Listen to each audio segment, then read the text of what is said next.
Tucked into Poland's southwestern corner, at the meeting of two rivers, lies the town of Oświęcim.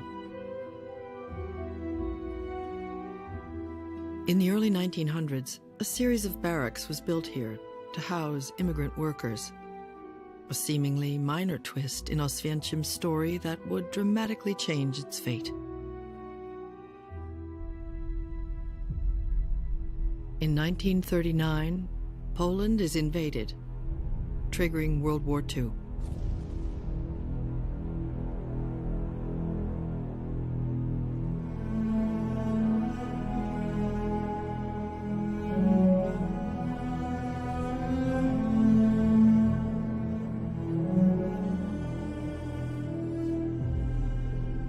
Within days, the German state, the Third Reich, captures Oświęcim and renames it Auschwitz.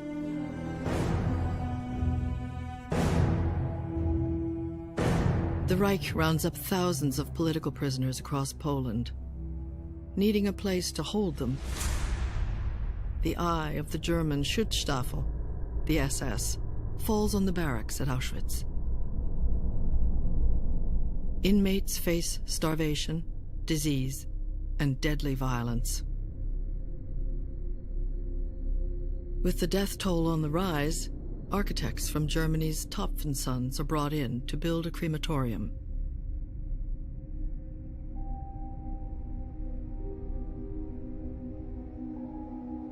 The company's logo is stamped with pride on the ovens.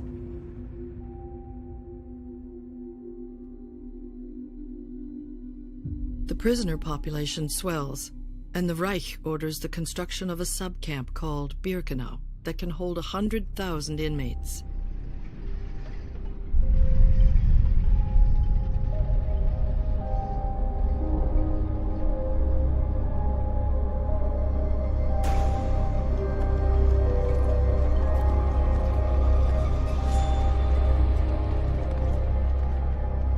Auschwitz is voracious, swallowing whole villages.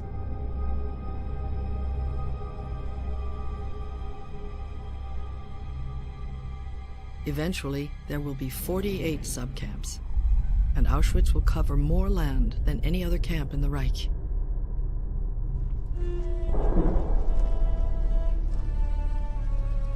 Inmates now include Polish political prisoners, gypsies, and Jews.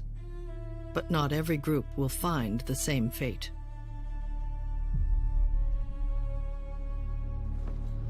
Nazi Germany orders a change in policy. Jewish deportees will not be resettled, but exterminated. The so-called final solution to the Jewish question.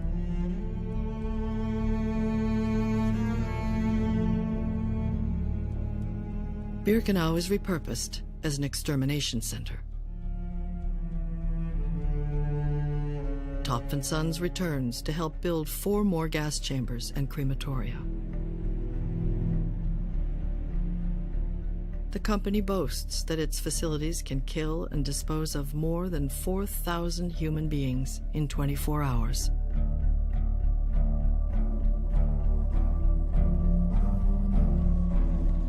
Trains full of Jewish prisoners, sometimes several thousand people a day, begin arriving at Birkenau from nearly every country occupied by Nazi Germany. They have no idea what awaits them, no inkling that their fates and those of the ones they love will be decided in a matter of minutes, that this may well be the last time they set eyes on one another.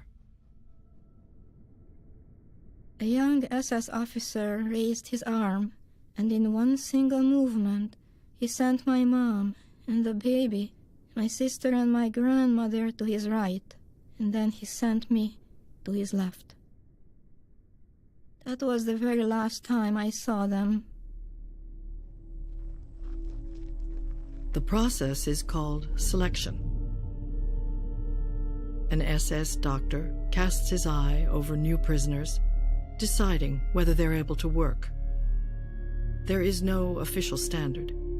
His whim prevails, and a flick of his finger decides life or death. It all happens quickly, as if on a conveyor belt. It's the night I lose my entire family. Those considered fit for work, usually no more than a quarter of a transport, now begin a meticulous process of dehumanization.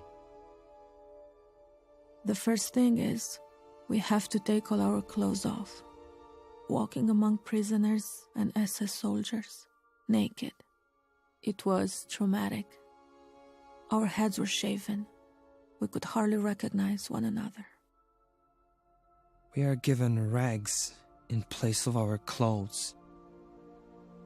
We were thrown a dress. No underwear, nothing. Just a dress and some shoes. Then we were tattooed.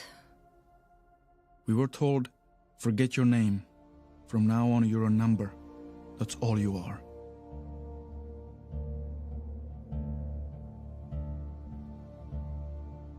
Inmates endure long, grueling days of labor.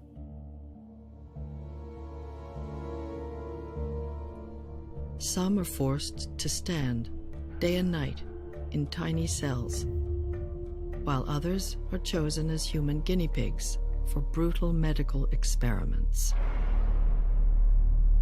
It was a feeling of total despair.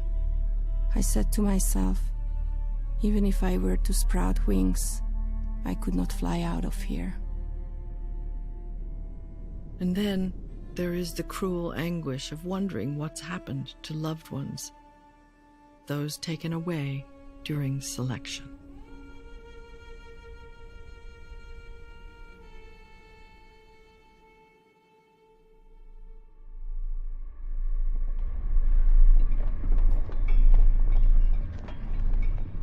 Women, children, the old and infirm, those deemed unfit for work, are taken through camp to a staircase that leads underground.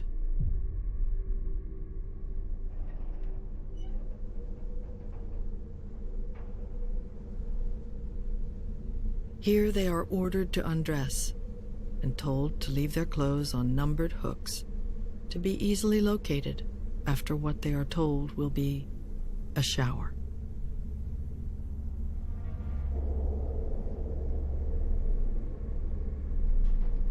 Prisoners are directed into a long, narrow room until they are tightly packed. The door is closed. SS guards drop pellets down wire mesh columns, releasing poisonous gas. Victims die an agonizing death. Their corpses are handled by the Sonderkommando, mostly Jewish prisoners forced to face a soul-destroying challenge: to cart out the bodies of fellow inmates and pull out any gold teeth before loading the corpses onto an elevator that carries them up to be burned in waiting ovens.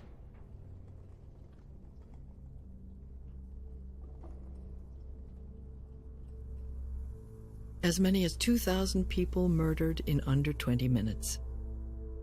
Yet, according to the SS, there are no murderers here. The system is designed to ease the conscience of the killers. Each guard carries out only a single discrete action along the line. In his mind, he personally has not killed anyone.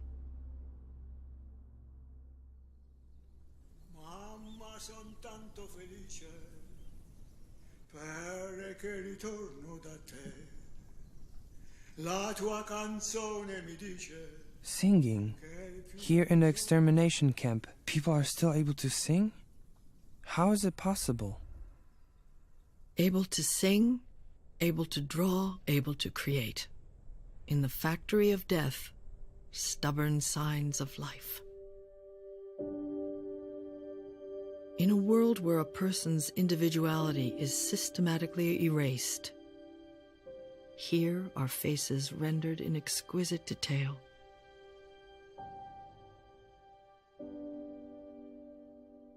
Artists at Auschwitz create an intimate view of life at the camp. A record that wouldn't otherwise exist.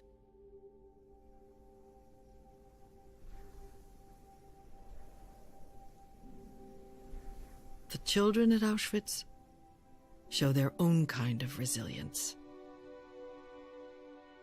When we returned from work that evening, I found a small flower on my bed.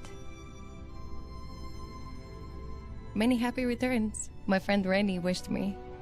And with a wink, she added, "Did you think we had forgotten your birthday?"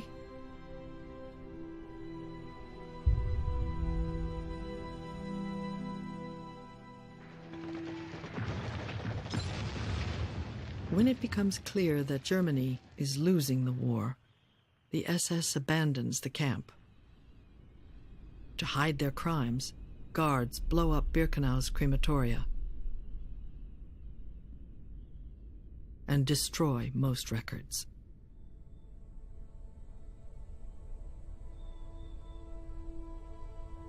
On January 27, 1945, Soviet troops arrive at the gates of Auschwitz. A soldier picked me up, rocking me in his arms, tears flowing down his face. Somebody out there really cares about me. It was the first time I had that feeling.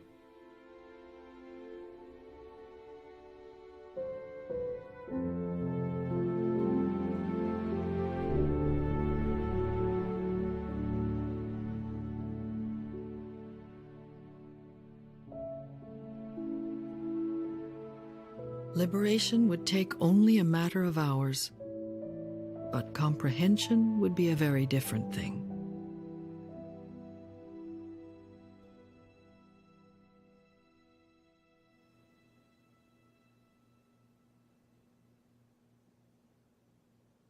Generations have struggled with what to take away from this place, this story. Auschwitz isn't a moment preserved in amber. It's a scar on a living world, still vulnerable to the sickness of genocide. The past constantly reinvents and reasserts itself. The past is, in fact, present.